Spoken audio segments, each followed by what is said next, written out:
Good morning, Boker Tov. Welcome back to Parsha Perspectives for today. We have the privilege this morning of studying Parsha's Bamidbar, opening up the fourth book of the Torah, returning back to our narrative and our storyline, the development and evolution from a family to a people and becoming a nation, where Rabbi Sachs writes in his Chumash, if Sefer Shmos is the story of our journey from, then Bamidbar we transition to the story of our journey to, where we came from and where we're going. What it means to be a Jew is to be on this journey. Our Parsha series is generously sponsored by Becky and Avi Katz and family in memory of David Grossman, Le'ilei Nishmas Becky's father, David Menachem Monish.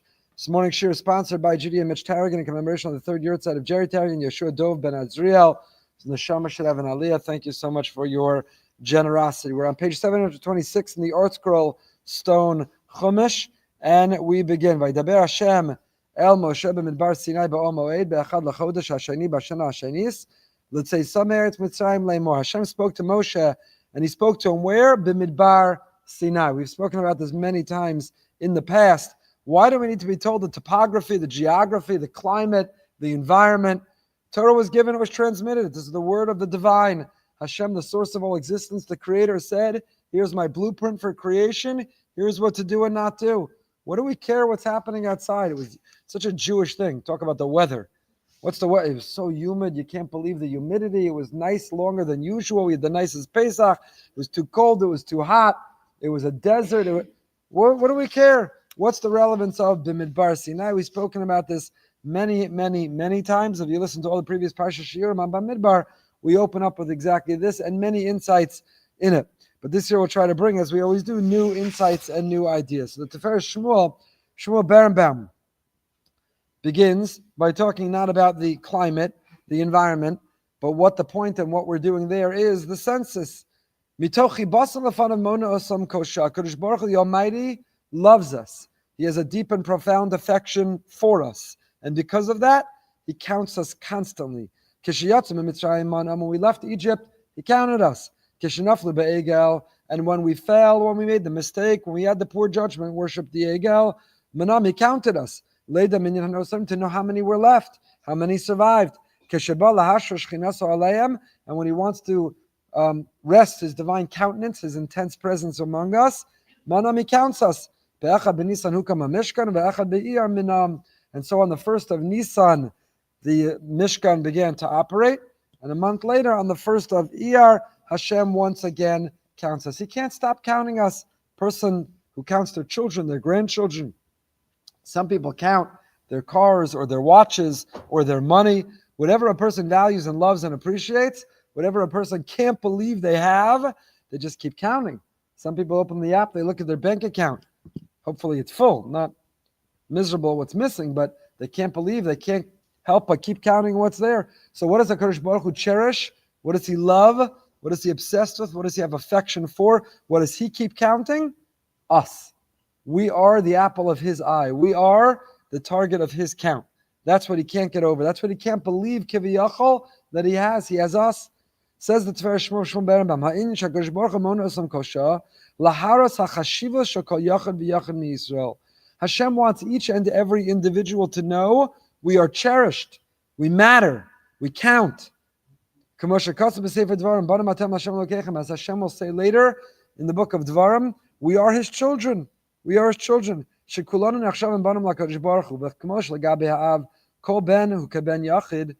like when it comes to a parent, each child is precious, is a universe. Each child makes them into a parent. Each child is their continuity.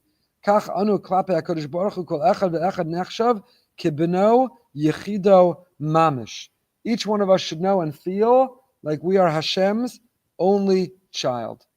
We had earlier this year Akiva Turshman, the great Israeli singer, who was here for Shabbos and performed the most beautiful, incredible concert. Akiva's father is a Rav, Sephardic Rav, leader in Dimona, and he is one of, I think, 13 children. He's one of many, many, many children. We interviewed him, we had him on behind the bima, and I asked him, one of the questions was, wow, what was it like to grow up in such a large family? What's it like to grow up with so many siblings? And he said his parents, who I know are extraordinarily special because his sister married my cousin, his parents raised each of those siblings with an attitude that each is their only child. They have 13 only children. Some people have 1, 2, 3 children, and they don't know how to show each child love as if they're the only one. And another could have 13 or 15 children, and everyone grows up feeling, I'm my parents' only child. They raise their children, 13, not 13 children, all the same, all generic, all fit into a box, all the same rules, all the same expectations. They raise 13 only children. And that's HaKadosh Baruch Hu has billions of people, Klal Yisrael, many, much fewer, but each one we are his only child. Banim atem l'Hashem Elokeichem, alichvichach Nivra Adam Yachid. The Gemara in Sanhedrin Daf Lamed Zayin tells us, why did Hashem create one man, one purpose, one person, and divide Adam into 2, Adam and Chava, and from there propagate and proliferate and fill the world? Because lefichach Nivra Adam Yachidi l'lamed shekol ma'abed nefesh achas ma'alim alav ki'ilu ibed olam malay. Because makayim nefesh achas ma'alim alav ki'ilu kiyim olam malay. The Gemara Chazal tell us, because Hashem created the whole world from one to know that the entire universe, the entire world is worth it just for one. And if you destroy a life, if you ruin a life, if you eliminate a person from this world, you've destroyed the entire world. And if you save a life, if you continue a life, if you create a life, you created an entire world, an entire universe. Because each of us are Hashem's only children. Adam Yachidi Nivra, Chayiv Adam Lomar Bishvili Nivra Olam. That just like Adam was created alone in this entire world, the entire universe, the entire cosmos was all for him, that's how we are to feel that it's all for me. Not to get to our head, not to be too arrogant, not to be too egotistical. Then we have to remember, off of the Efer, I'm future worm food. I'm future going to return to the dust, the earth from which we came. But when a person feels, what's the point of my life? I'm invisible, I'm inconsequential, I don't matter. What's the point? We should remember the whole world, Bishvili, Nivra Olam. This whole world and everything in it is created just for me. I am a universe. HaKadosh Baruch Hu loves me. I'm his only child. Kol echad miYisrael nechshav etzel HaKadosh Baruch Hu gebino yichido. U'kedai kiddush Shem shamayim sheyotz mikol echad ve'echad livra ha'olam u'mla'o rak bishvilo. And what I will do, the mission I will serve, the purpose and the reason I am here, that was worth creating the entire world. The Kiddush Hashem I can create. I can move and shake the whole world. My next choice, my next thought, what I'll say next, what I'll do next, the impression I'll next leave, I can shape, I can mold, I can shake the whole world. Just me. Just me. Bishvili Nivra Olam. Says Shmuel Berenbaum, we have to strengthen ourselves when it's time to do the next mitzvah, when the opportunity to learn the next piece of Torah, we should not dismiss, well, what's the point? There's so many others, so many more. Enough people are going to come to the Parsha Shir. Where do I have to go? Enough will come to the Emunah Shir. Why do I have to listen? Enough will make minyan. There's so many minyanim now at PRS. Slushies, Rabshaya corner, pastries, coffee, minyanim all morning, all afternoon, all night. Why do I have to show up? Person needs to know, no. Our difference, our participation, our contribution, our uniqueness, our distinctiveness. We are one of a kind. We're one of a kind. We're not one of a million. Not one of a million. There's a Jewish singer, has a Jewish song, One of a Million. I'm not nitpicking. It's a beautiful song. He has a beautiful voice. But the song is not what we believe. We're not each one of a million. We're each one of a kind. We're each one of a kind. It's not one of a million. It's not one of a million. We once took a group to D.C. We were lobbying for something for Israel, and we went on a private tour of the Library of Congress. And we saw there was something on display, and the person who took us on the tour was describing how rare it was. So one of the people commented, wow, it's so rare. He said, no, it's not rare. It's unique. There is no other of it. And I thought to myself, wow, we're not rare. Each of us is unique. With all the billions who came before and will come after, there is no one like us. And if we're here, there's a mission, there's a purpose, there's a reason. And HaKadosh Baruch Hu loves us like we're his only child. And what we can accomplish and achieve, what we can contribute, what we will do for him, the nachas ruach we can give him, how what we'll do and how we'll live will matter to him and to this world, no one can take that place. No one. When we wake up every day, Rabbi Emunah, his faith in us is great, and we have to know that, and we have to believe that, and that's why he counts, and that's why he keeps counting us. That is the beginning of Sefer Bamidbar. That's why he counts, and that's why he keeps counting us. That's why this book in English is known as the book of Numbers. It should be called the book of Desert. but then we might have gotten confused and thought it was dessert, not desert. Which one has two S's? You know what the way to remember that. You want more dessert and less desert. So dessert has two S's. That's how I remember. But it's not the book of desert. It's not Sefer Bamidbar, the book of desert. That's what it should be called. What's it called? The book of number, because God is counting us. We count. We're not just a number. We have a name. We're unique and distinct. We are both. We should know how beloved we are to Hashem. We should know the difference that we make in this world. Kol Yehudi areyu kebno yechido shel HaKadosh Baruch Hu sherotza dafka ba'avodaso. Our avodas Hashem, our coming to the Parsha Shir, our attending that minyan, our Dvar Torah, our calling that person, our role in the community, in our family, in our work, in our life, it is unique. Our avodas Hashem, what we contribute is different than what anyone else does. And Hashem loves us. He's got millions of only children. Millions of only children. And that's why the Gemara in Kedushin tells us that a Jew should live life saying, we should see ourselves as half meritorious and half liable. And therefore, one more positive thing. Take advantage of the next moment and tip the scale in the right direction. And maybe the hostages come home. Maybe the soldiers are safe. Maybe the outcome is different. You'll say, it depends on me. What are you talking about? There are so many factors and variables at play, as if it makes a difference what I do.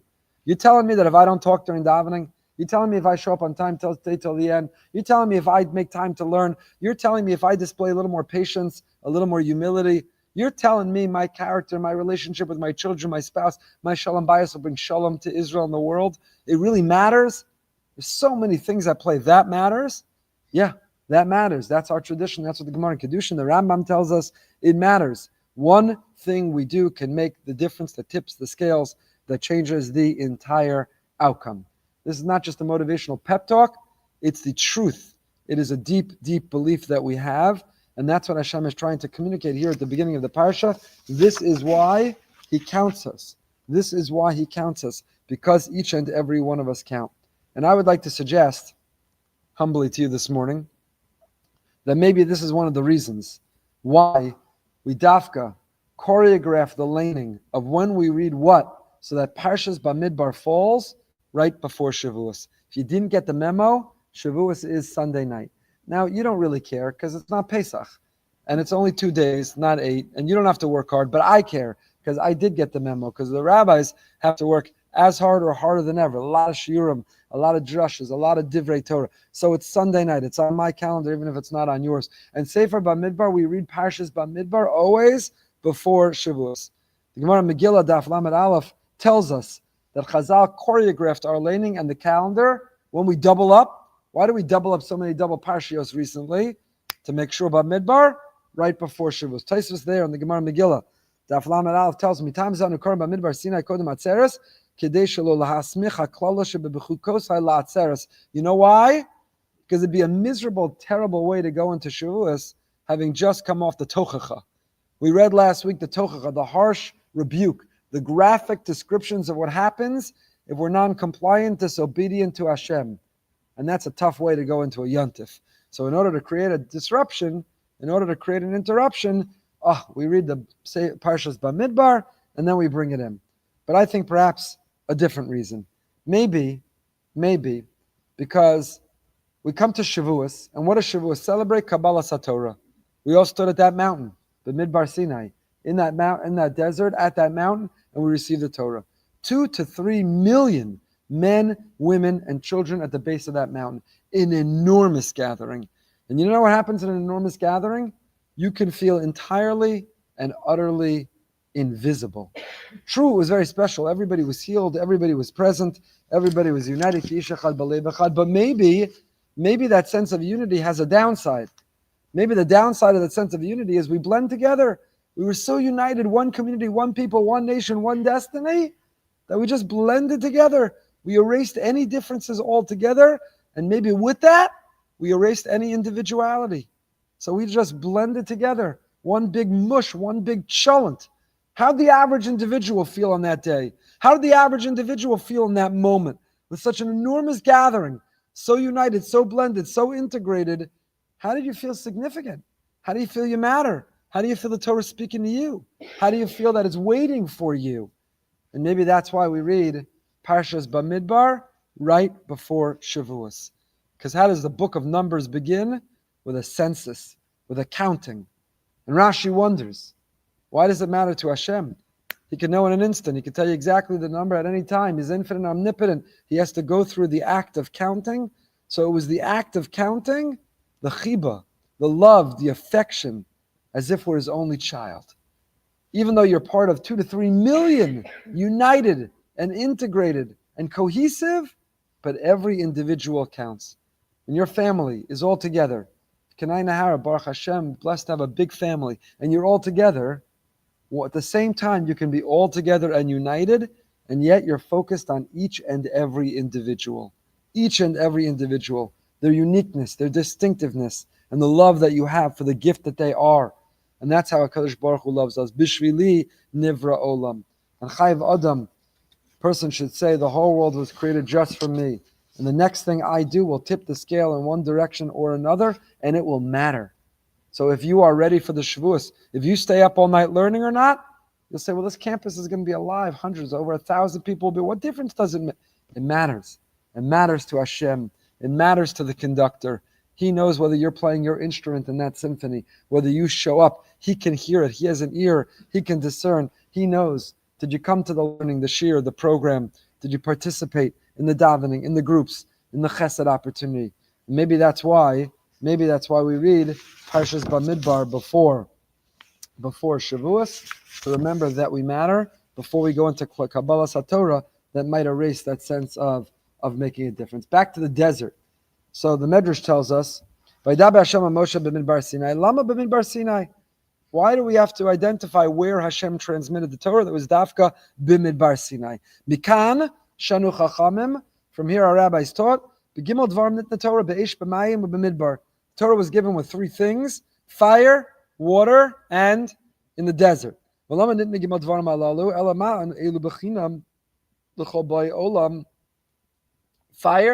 anyone could strike a match.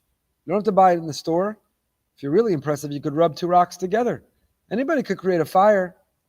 It's free. It's accessible. It's available. Water, accessible. Go to the lake, go to the stream, go to the river. Take a vessel to collect the rain, and you can get water. And the Midbar. Similarly, Torah is accessible, available, it's free.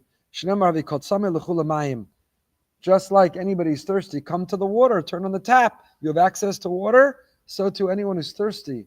Spiritually, open the tap and let the flow of Torah, let it go. So what does it mean that Torah is b'chinam?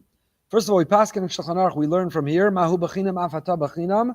Technically speaking, rabbis and educators are not allowed to get paid for teaching Torah. This class happens to be free. There is no charge. You're welcome. You can come. But all classes have to be free. Rabbis aren't allowed to get paid for teaching Torah, so how do we get a salary? Not only rabbis, by the way, doctors too. Mahu b'chinam afata b'chinam. Just like Hashem healed everyone at Sinai, so too doctors have to heal for free. So 1 second. How do doctors get paid? And how do rabbis get paid? Not that they get paid equally, but how do doctors get paid and how do rabbis get paid? So there's an interesting halachic literature about this question, not for now, but essentially we're paid schar batala. In order to be a rabbi or a doctor, we still have to provide for our family. So we don't get paid for the job that we have, we get paid not to take another job. We don't get paid for the work we do, because that you're not allowed to get paid for. We get paid schar batala. We're paid, don't take another job. Mahu b'chinam afata b'chinam. Torah has to be accessible. It shouldn't be behind a paywall. You shouldn't have to subscribe. You shouldn't have to pay. It should be available, accessible, morasha. It's our inheritance. We should have access to it. It's free, like the fire, like the water, like the Midbar. But what is this comparison? And what is this idea? So back to the Eish Tamid, we still have some unfinished work from Rav Druk, Eish Tamid, that we went through several years ago. And he offers 3 interpretations. Yesh Lomar. The Gemara in Kedushin Samach Vav tells us, Torah krucha menachas bekaren zavis, kol harotza lilmod yavi v'yilmod. Torah sitting as a bookcase in the corner. Whoever wants, free lending library, come and take. Harambam kasu b'shlosh ksarim nichter Yisrael. The Rambam writes in Hilchos Talmud Torah Perek Gimel that there are 3 crowns that the Jewish people were given. We wear Keser Torah, Keser Kuna, Keser Malchus. Keser Kuna Zacha Bo Aaron. The crown of priesthood, only priests can wear. Keser Malchus Zacha Bo David. And the crown of monarchy, royalty, only the Davidic dynasty can wear. Keser Torah. What about the crown of Torah?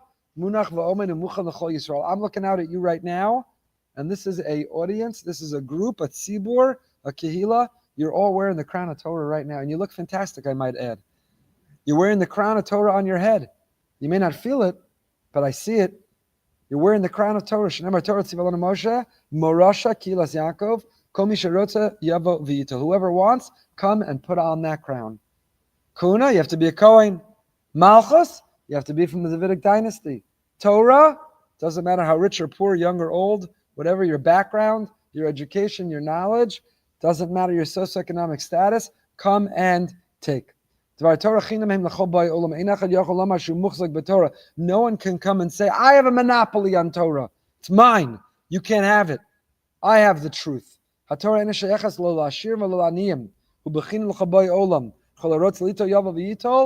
one has a monopoly. No one has a claim. No one can say it's theirs. Anyone who wants, it's free for the taking.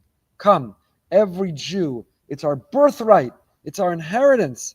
And we should feel that awesome responsibility as a community to make Torah accessible and available, to make it resonate, to make it real, to make it relatable. Because if sadly, the majority of the Jewish people today don't know Hebrew, don't have a Jewish education and background, and it won't speak to them, then it's not accessible and available. To make it chinam, to make it accessible, available, you have to make it relevant. You have to make it real. You have to make it relatable. You have to make it a Parsha perspective for today, that it speaks to our lives. That's number one. Number two, he quotes from the Chovas HaLevavos that the more, it's a fascinating insight. He says, the more you need something to live, the more free and available it is. And the less you need it to live, the harder it is to come by. So air, oxygen is everywhere. Because you need it to live, you can't live without it. So Hashem created a world in which oxygen is all around us, and it's free and it is available. And then water, you need to be hydrated to live. So Hashem made a world in which there are streams and rivers and oceans and lakes and rain, and water is available to live. And then you have food. But what about Rolexes? What about Lamborghinis? Are they so readily available? Does everyone have them? Rabbi Maskos and I flew to, Baruch Hashem, we had 2 weddings on Sunday. We landed, I went to Emes, and we made the usual joke, you have an upgrade, you have any Lamborghinis? To which the guy looked at us and said, the Emes at LaGuardia, you think there's a long line of people waiting to rent no Lamborghinis on their property. So we did not have a Lamborghini, which would have been awkward to pull up to the weddings in, even if they would have given it to us for free. So Rolexes, Lamborghinis, diamonds, gems, jewels. This is a very fascinating Chovas HaLevavos in Shara Bachina Parakeh. The harder it is to come by something, the less intrinsic, the less you need it. It should tell you something. The more you need something, the more Hashem made it available. And the harder it is to come by it, then the more you should ask yourself, do I really need it? Should it define me? Is it my identity? Is it who I am? So Torah is chinam, because if Torah is available like air, what does it tell you about Torah? You need it to breathe. You need it to be alive, and you need it to live. And thirdly, he quotes from the Gemara Megillah, the Torah takes effort, but it's a mitzvah. On the other hand, HaKadosh Baruch Hu has to make it available to us. You have to stumble upon it, find it, you have to break through in it, and so on. He elaborates, but very beautifully. But let's move on. We're back to this census. So Hashem says, how do you do the census? You lift the head of all the Jewish people. It's a funny word to use, su'u. So many other words you could have used to count. Pakod, mispar, there's so many other words. Why to lift? Because again, the whole act of counting is to feel I count. It lifts our head. When you make someone feel they count, they matter, they mean something, it makes a difference. You count. So su'u means don't just take a census, make the person count, which is why everyone passed, the Ramban writes, in front of Moshe and Aaron. Even if there were an app, even if Hashem could have just declared a baskel, what the number was, what the result was. It was the process of counting that made a person feel counted by Moshe and by Aaron. Their head was lifted by being counted. How do we count? Lemishbachosam, according to our family. Leves avosam. And what does it mean to count according to our family? Leves avosam means according to our father's household. Our Jewishness is determined by our mother, matrilineal descent. But our status, namely, are you a Kohen, a Levi, Yisrael, which tribe you come from, that is determined by patrilineal descent. Lemishbachosam, leves avosam. Why? Writes Rabbi Soloveitchik, enlightened Jews have criticized this law as a slight to women's dignity. They do not understand that the ideal of modesty is manifest in the patriarchally defined family. For families in primitive societies whose members engaged in promiscuity, children could not identify their fathers. The sanctity of the Jewish family is demonstrated by the fact that lineage is identified through the patriarch. As the Medrash says, Bamidbar Barabba, who can harm such a people who recognize their fathers? One of the ways that we distinguished ourselves with dignity and with sanctity is that a Jew knows who their father is. In a promiscuous society, in an absentee society, in a society where their father abandons, in a society where a mother's pregnant but she has no idea from whom, someone doesn't know who their father is. So the Torah comes along, says Rabbi Soloveitchik, and says, our status is bestowed upon us, determined by the Father, because that's the confidence, that's what Hashem knows, that we have a society where we'll never forget, we'll never fail to know who the Father is, because that is a demonstration, a reflection of the modesty, the lack of promiscuity, the intact family unit of a mother, of a father, of a family, to know who the Father is. Perek Aleph Pasuk Mem Vav. So we have the census, all the leaders of each of the tribes are mentioned. Levi is singled out and excluded, which we'll come back to. Perek Aleph Pasuk Mem Vav. Vayukol Pakudim Sheyesh. Vayukol Pakudim Shesh Me'os Elef V'Shlosh Lav Machamesh Me'os V'Chamishim. And the countings was 603,550, which is going to be a number that's consistent later. Remarkably, it doesn't dwindle and it's not increased. Says the Megid Yosef or Yosef Sorotzkin. Mikan Nilmad Sheshishim Ribo Yatzim Mitzrayim V'Amdu Al Har Sinai. 600,000 left Egypt. 600,000 stood at the base of that mountain, Har Sinai. The Gemara Ksubas Daf Yud Zayin says, from here we learn Mevatlan Talmud Torah Lo'otzas HaMeis.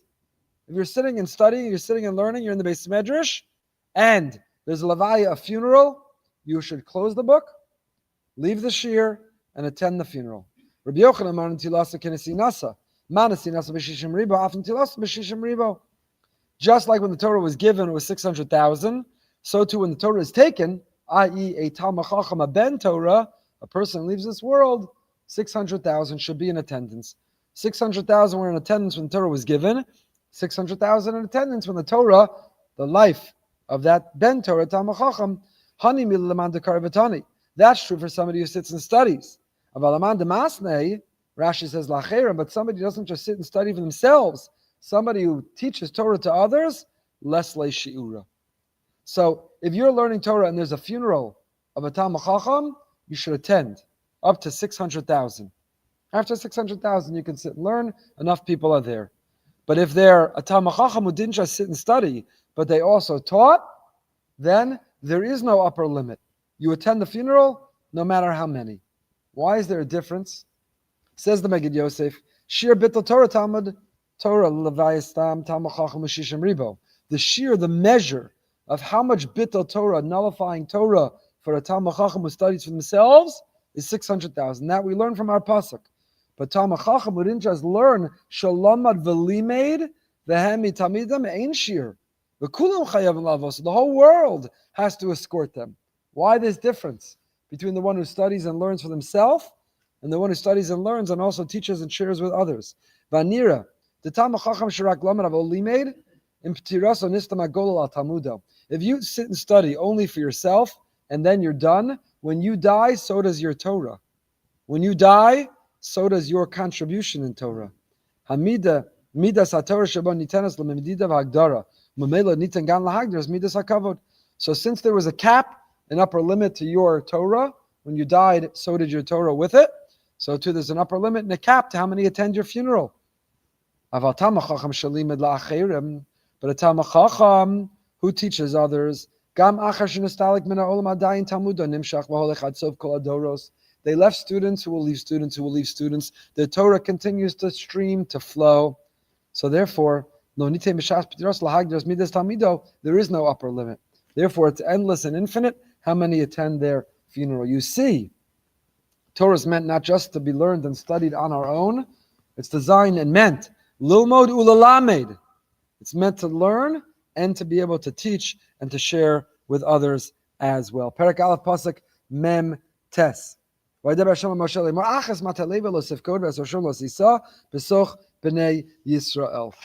the tribe of Levi, were not counted with everyone else.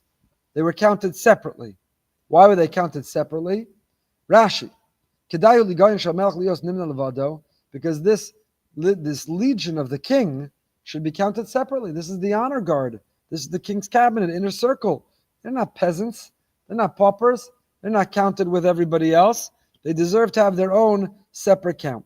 Davar acher, or a second interpretation. Davar acher.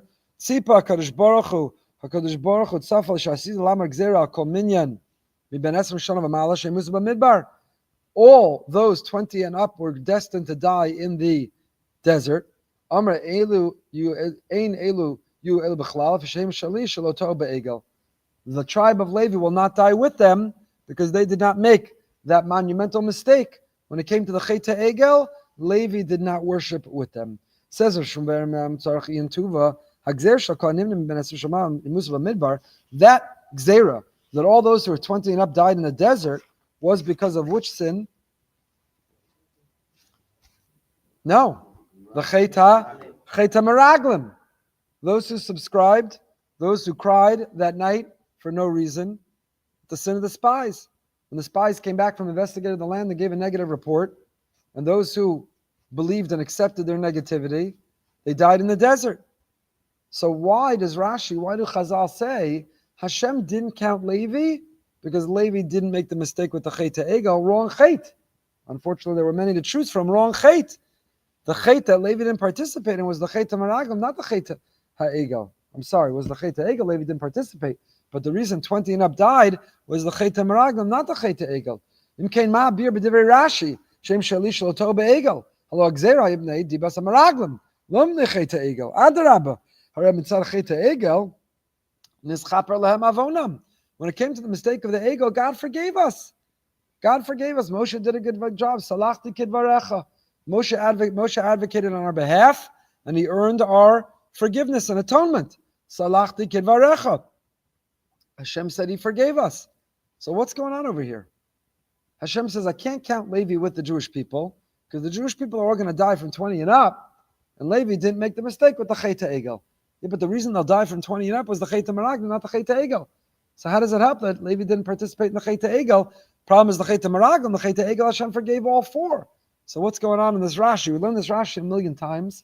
And maybe you never stopped and asked this question. Says the Tiferes Shmuel, Yesh lomar dev'maisa egel, chutz me'etzem asiyas ha'egel, harikosav achakach vayekumu litzachek. After the actual episode and incident of the Chet HaEgel that God forgave us for, but there was a secondary mistake. It says vayekumu litzachek, and Rashi says kolol shlosh averish chamuros.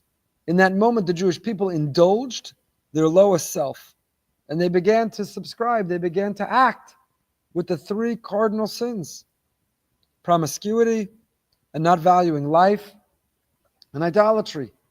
Az hichriz Moshe Rabbeinu, and Moshe Rabbeinu screamed out those immortal three words, iconic three words. What did he say?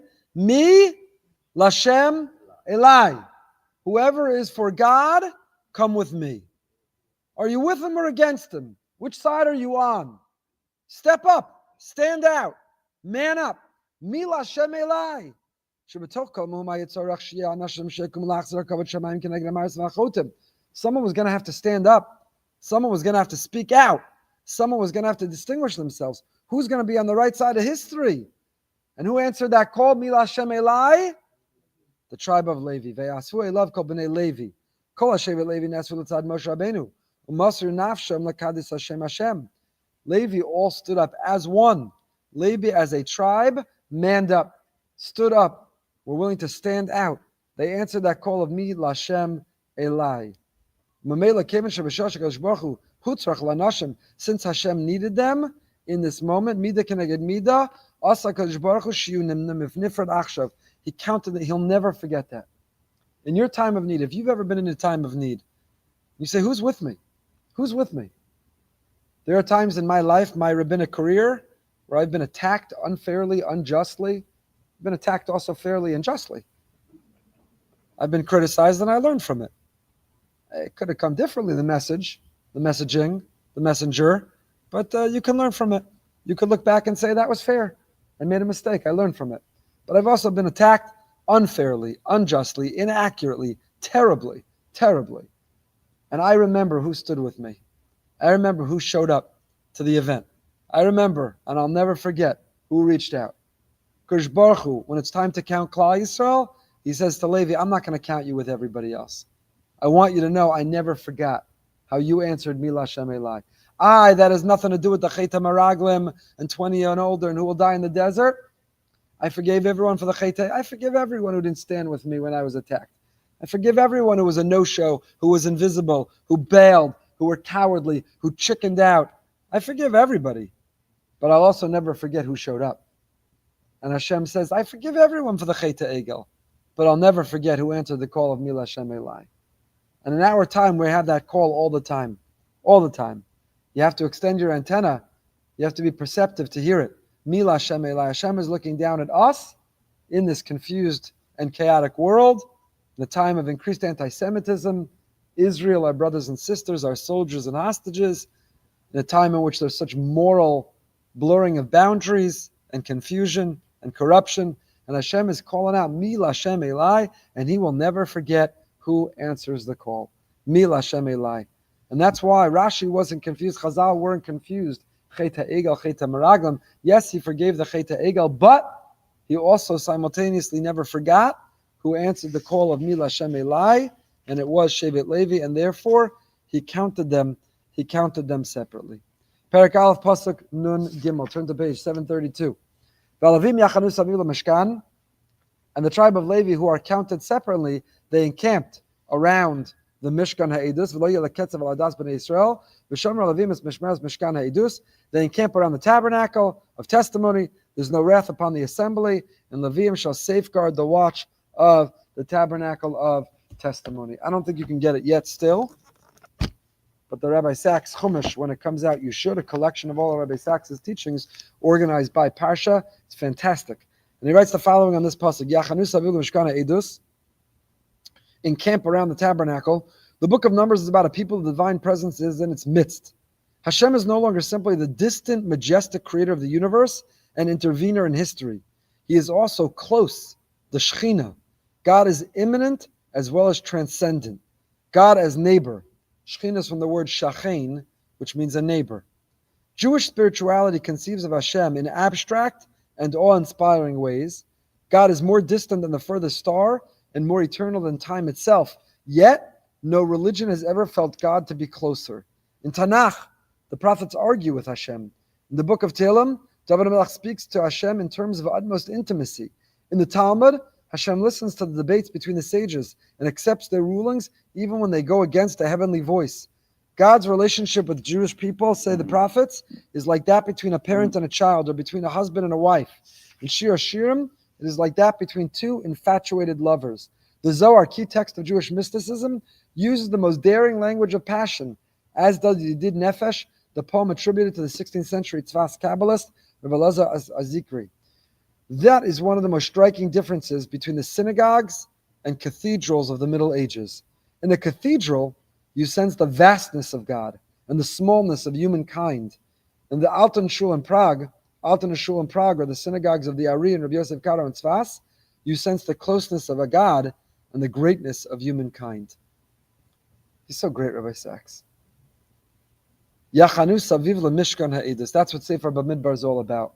Not the God who is majestic and distant, but the God who is Shechinah, who's a Shachen, who's available, who's accessible. He's immanent and transcendent. He is apart, inaccessible, and accessible. He's both at the same time, and that's what Torah is trying to communicate in that sentence, in that line. Perek Gimel, we're skipping Perek Beis. The formations, we've discussed it in the past. All of the insignias and logos, every tribe had their own. Every 3 tribes had their own banner. North, south, east, and west. Rabbi Yaakov, Kamenetsky, Emes Yaakov. Why weren't we divisive, divided?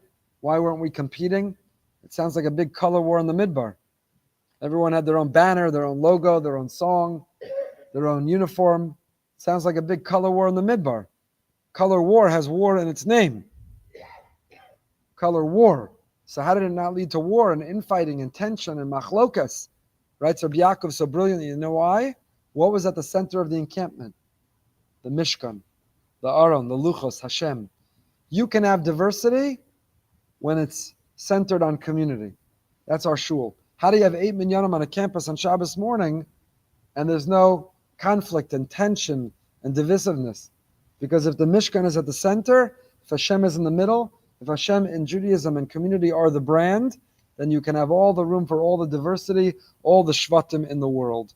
But when you're ego, when you're the brand, then you have no room, no space, no tolerance for any other. So that was the model. There's encampments of the Midbar, each tribe, each banner, each grouping, all with the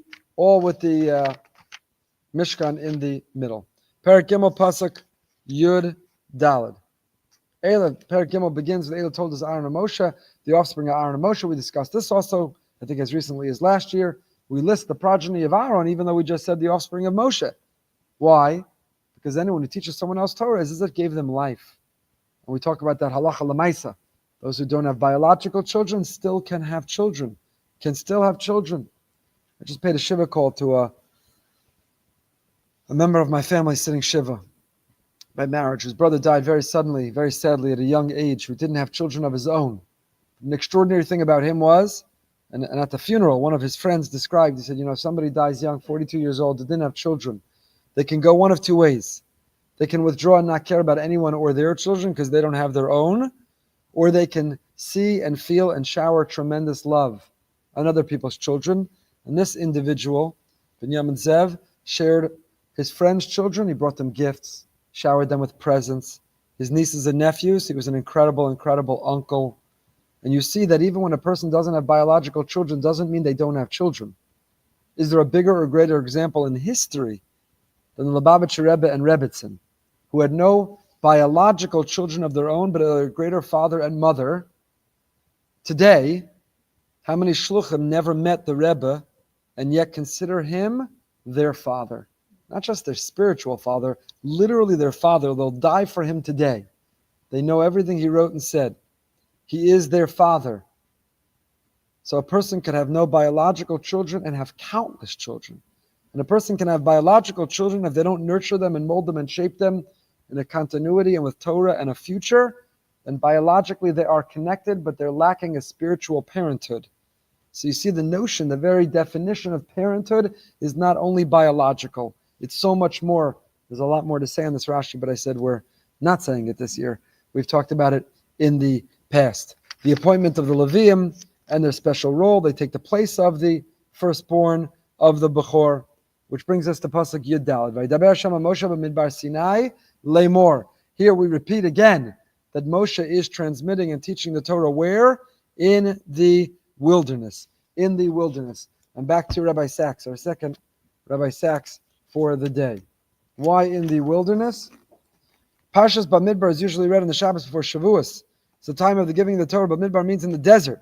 Why in the fixing of the Torah reading cycle was a link forged between the giving of the Torah and the particular fact of its emergence from the wilderness? We began with this. I don't know if you remember because it was already 43 minutes ago. So you might have forgotten. But we started with this. Tosfos gave one reason. Why do we read Parshas Bamidbar before Shavuos? Tosfos gave one reason, namely, to interrupt, to break from the Tochacha. I suggested a second reason, to count every individual. We don't just blend and blur together. And now Rabbi Sachs is going to give a third. Chazal gave several interpretations, or he'll give more than just the third. According to the Mechilta, the Torah was given publicly, openly, in a place where no one owns. Had it been given in the land of Israel, Jews would have said to the nations of the world, you have no share in it. Instead, God seemed to say, whoever wants to come and accept it, let them come and accept it. It was not given in on the Jewish home turf, because then we would have said it's hours and hours only. Instead, we tell the whole world, put it in the drawer of every hotel room. Sell it in Costco. We want you to read it and study it and learn it. It's for the whole world, not Torah Sheba'al Peh, that's hours and hours alone. But Torah Shebechsav, the written Torah, is meant for the entire world. For the entire world. Shavuos, our theme is why the Jews. I don't even know what the shiurim topics other than mine are. Maybe somebody's speaking about this. We have a Torah prohibition of teaching Torah to non-Jews. That means teaching our Torah, Torah Sheba'al Peh. But teaching Sheva Mitzvah B'nai Noach, teaching Torah in the bigger, broader sense, we have a responsibility to teach and share to the non-Jewish world. In fact, Chazal say, we'll get to this, my opening shir is on, are we the chosen or choosing people? Is the Jewish soul superior or greater than the non-Jewish soul? Are we better? We'll see, it's a fascinating discussion. Chazal say that a non-Jew who studies Torah is as great as a Kohen Gadol. Greater than a Kohen Gadol. So you see that the non-Jew is also meant to study Torah. And that's why it wasn't given in Eretz Yisrael. Says the Mechilta was given in the Midbar in order to proclaim to the non-Jewish, the nations of the world, come and study. Another explanation. Had the Torah been given in Israel, the national homeland, the nations of the world would have had an excuse for not accepting it. This follows the rabbinic tradition that before God gave the Torah, He offered it to all the other nations, and each found a reason to decline. Yet another. Just as the wilderness is free, it costs nothing to enter, so the Torah is free. It's Hashem's gift to us that we saw in the Rav Druk. But there's another, more spiritual reason. And this is Rabbi Sachs' reason I want to share with you. The desert is a place of silence. There's nothing visual to distract you. There's no ambient noise to muffle sound. To be sure, when Klal Yisrael received the Torah, there was thunder and lightning, the sound of a shofar. The earth felt as if it were shaking at its foundations. But in a later age, when the Navi Eliyahu stood at the same mountain, after his confrontation with the prophets of Baal, he encountered God not in the whirlwind or in the fire or in the earthquake. Where did he find God? In Kol Demama Daka, the still small voice, literally the sound of silence. I define this as the sound you can hear only if you are listening. In the silence of the Midbar, the desert, you can hear the Medaber, the speaker, and the Medaber, that which is being spoken. I'll say that again. Suggests Rabbi Sachs, why was the Torah Dafka given in the Midbar? In the silence of the Midbar, you can hear the Medaber and the Medubar. In the silence of the desert, you can hear the Medaber, the speaker, and the Medubar, that which is being spoken. To hear the voice of God, you need a listening silence in the soul. You've got to turn off everything else. I was just listening earlier this morning to a podcast, Andrew Huberman, the Stanford professor, scientist, who has some fantastic insight into life. He talks about how your brain is working even while you're asleep. And there's data that shows when you sleep with the phone in your room, it interrupts your sleep, even if it never goes off, because you're waiting for it. And you're curious about what's coming into it. And the quality of sleep changes just by leaving it out of the room. And he said, and I reserve the right to use this in a drasha or article, but I can't help it because I just heard it today. So listen and then forget it. But he says, there's research. Students perform better on exams if their phone is not in the room than even if it's in the room and it's in their bag. Students obviously can't have a phone on their desk or out or on while they're taking a test. But if the phone is even in their bag next to them, their brain is preoccupied and distracted by it. Just knowing it's there, then they perform better if it's out of the room. And I heard that this morning. I got to thinking, imagine the difference in our davening if the phone is not in the room that we're davening. Even if it's off, even if you don't take it out, even if you're not looking at it, its presence, its mere presence in the room can be a distraction. If it can disrupt the quality of your sleep, and if it can disrupt the outcome of your test, what does it do for your relationships? When the phone is next to you while you're talking to your spouse or your child, while you're talking to Hashem, or while you're learning Hashem's Torah, the power of putting it in a different room. That's what Rabbi Sachs is describing. The sound of silence, the silence of the soul, the Midbar. That means every Beis Medrash, when you walk into the Beis Medrash, just like Vayidaber Hashem Moshe Bamidbar Sinai, if you want to hear God speaking to you, then you need to create and recreate an environment of a midbar. That doesn't mean it has to be unbearably hot, the sun beating down, and no water. It doesn't have to be a midbar in its climate, but it has to be a midbar in the silence. No sound, no distractions, no other activity. Because if you want to hear the Medaber and the Medubar, then you need to put yourself in a midbar, another incredible, beautiful Rabbi sex. Perek Daled, Pasuk Vav. That's right, we're making our way through the whole Parsha. It's the all-new me. Perek Daled, page 744. The Kohanim are the Kahas, the tribe of Kahas are organized. Now the Torah tells us, take a census of Kahas from among the tribe of Levi, and gives us their numbers. And tells us, Pasuk Vav,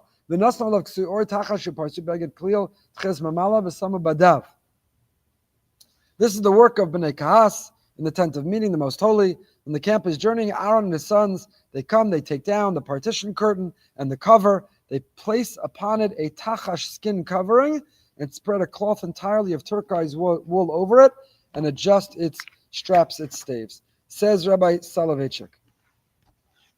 The Tachash skin, say Chazal, consists of a mosaic of colors. The Tiferes, which is similar to the hue of a clear sky, must be permanent and not fade. Genuine Tiferes does not fade when it is exposed to the sun or when the garment is washed.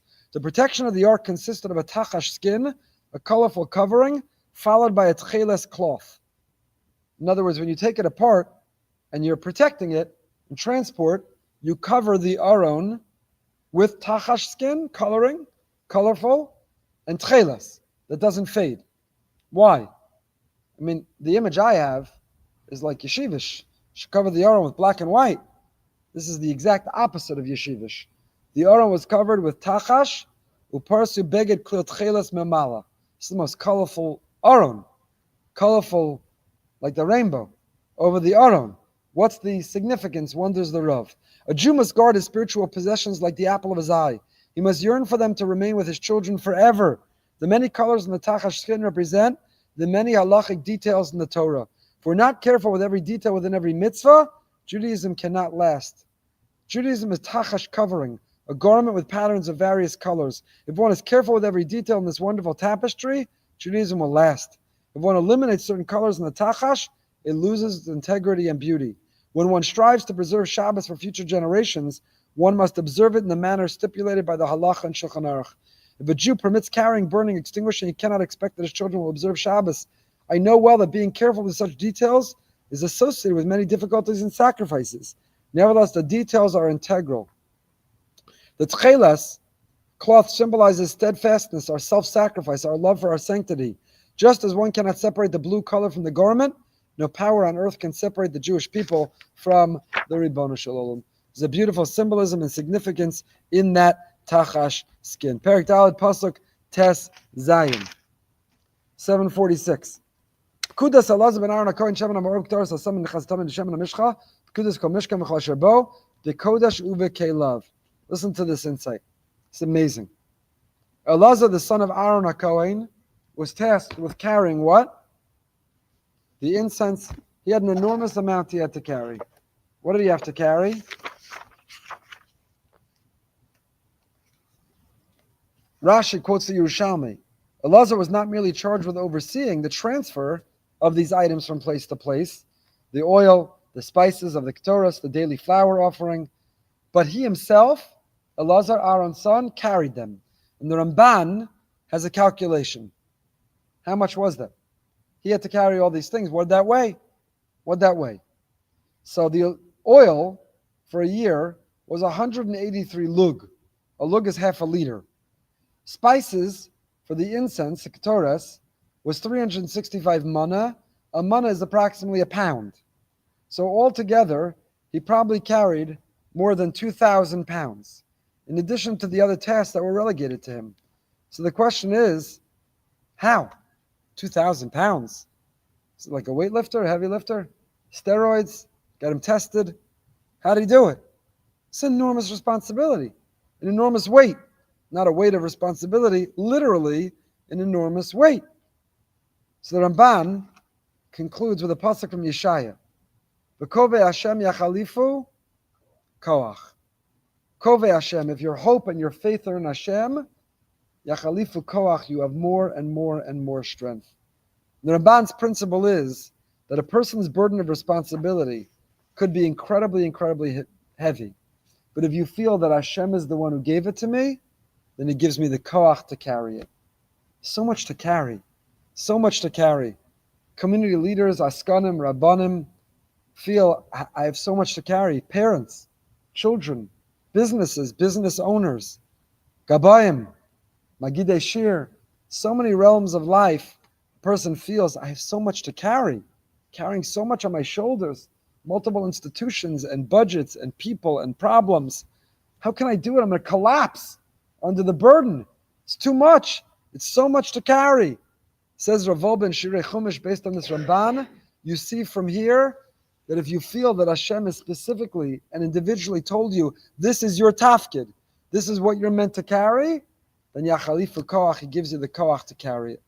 Just like Elazar, the son of Aaron HaKohen, was told, here's your task, here's your mission, here's what you have to carry. You personally, how can he do it? It's too much, it's too heavy. Because if you're told directly from God, if you feel it's your mission and purpose, then you find the wherewithal to carry it. So too all of us.